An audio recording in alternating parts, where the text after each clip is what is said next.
Noise, August 2nd. I'm hearing it again and again. A wall of pure noise washing over my body. My ears know it best, but all of the rest of me can feel and understand the evil of this noise.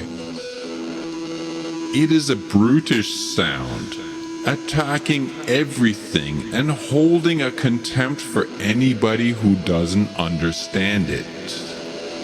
The noise isn't natural, and it shouldn't exist. But there it is, searching out holes where not even the wind can come, and all know of the noise. Heads turn in wonder. Children are afraid. Nobody can ignore it. It is a noise not of love, but of sure malevolence. It grabs like a fist in the brain and twists until there is real pain there.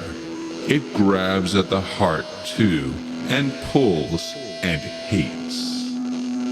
It hates you, and it hates me, and it hates our mothers and our children. If it could, it would destroy us purely and utterly. It is stupid violence, and it wants to be the only thing left on the earth. The noise is getting louder, as only noise can, and it is crowding us. Our muscles are cramping. Blood is flowing out of our ears. We are on the ground. Our bones are turning to powder. This is as pure a hate as I have never known before. I look around, but I can barely see anything. All I can do is hear and hear, for an overpowering noise like this is not something that you can actually listen to. The air itself seems as if it doesn't even exist, and it has been chased away by the noise that is filling it. Nobody can escape that noise by shutting their ears, as they can escape too much light by closing their eyes or heading indoors. The noise is everywhere, and each person is suffering under it, feeling as if they are the only ones in the world left alive. All other problems are as nothing compared to the horrendous torture that the noise is producing.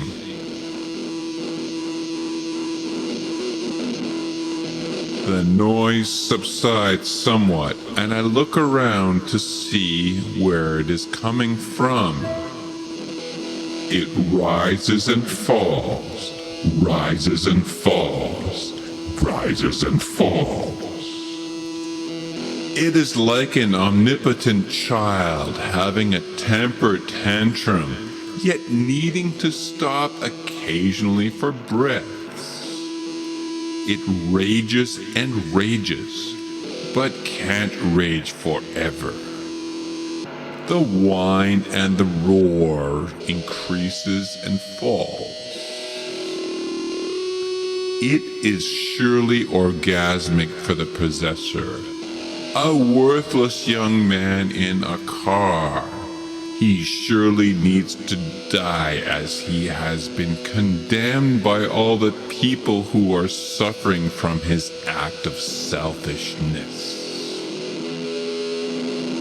All who see the car pass wish that they can pull that person out of the car and shoot him in the street, but not before they destroy the automobile that had been the only thing that he cared about, the only thing that gives him power. The thing that he can use to take life. All people are wishing that they can trample his lifeless body over and over, car keys no longer in hand but thrown in the river.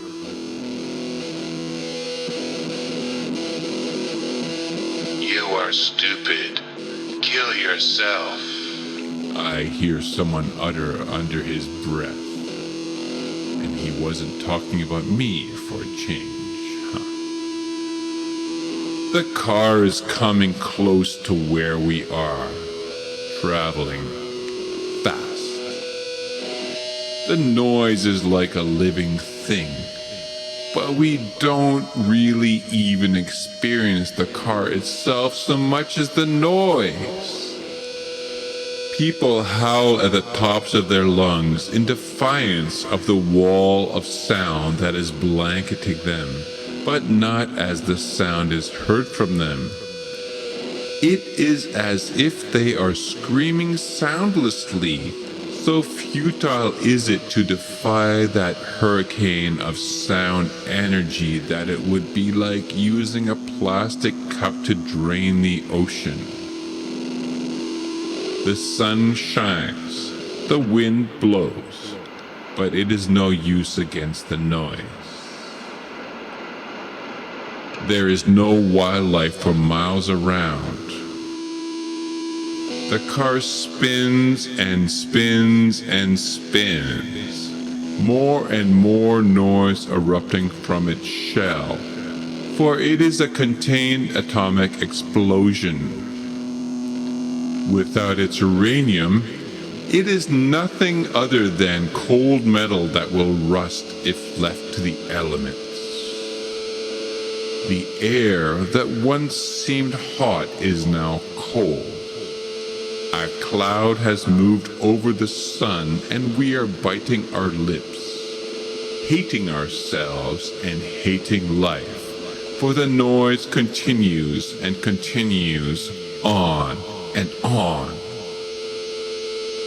Somewhere inside that envelope of steel is that worthless soul, a pounding pile of cells and bones that knows nothing of itself and only cares for evil without giving a thought to any good thing. A creature that might as well have been born of hellfire as of a woman. A thing that normal humans meant nothing to and couldn't be approached, yet is actually fundamentally no different from any of us. No different, except for the fact that it is in possession of the world's stupidest, most powerful noise maker. Stripped of all clothes and toys, this thing pit in combat against any other person its age would surely unravel, become reduced to a pile of blood and bones if this were the Dark Ages. And by the way we all feel, it will soon be Dark Ages again.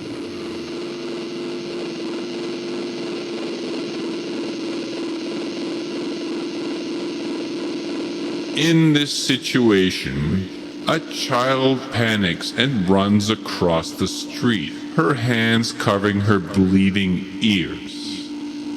The car smashes into the child and keeps barreling on. A crowd of people witness what has happened. Nobody can communicate with each other over the noise, but each knows what needs to be done. A crowd of people run on foot after the noise. They corner the car and its driver on a busy street when the thing is boxed in by other cars and traffic. They surround the car and try to take over its power. It screams, and wave after wave of louder and louder noise comes out of its shrieking engine. We almost have no more will of our own. We have become blind, savage animals in berserker rages. The car drives over some of us, but there is only so much resistance, for soon we can pick the car up and the wheels don't even touch the ground. The machine is useless in this way and can only make more futile noise. The windows are smashed in. The driver pulled out after his harness is undone. He is torn to shreds. The car is turned over and there's silence finally once more, but not in the hearts of the people. Hundreds and hundreds of people take part in smashing it to bits right there in the middle of the street, and for several hours the police can do nothing but stand by and watch and wait until everybody is worn down. Many, many hours of sheer frenzy.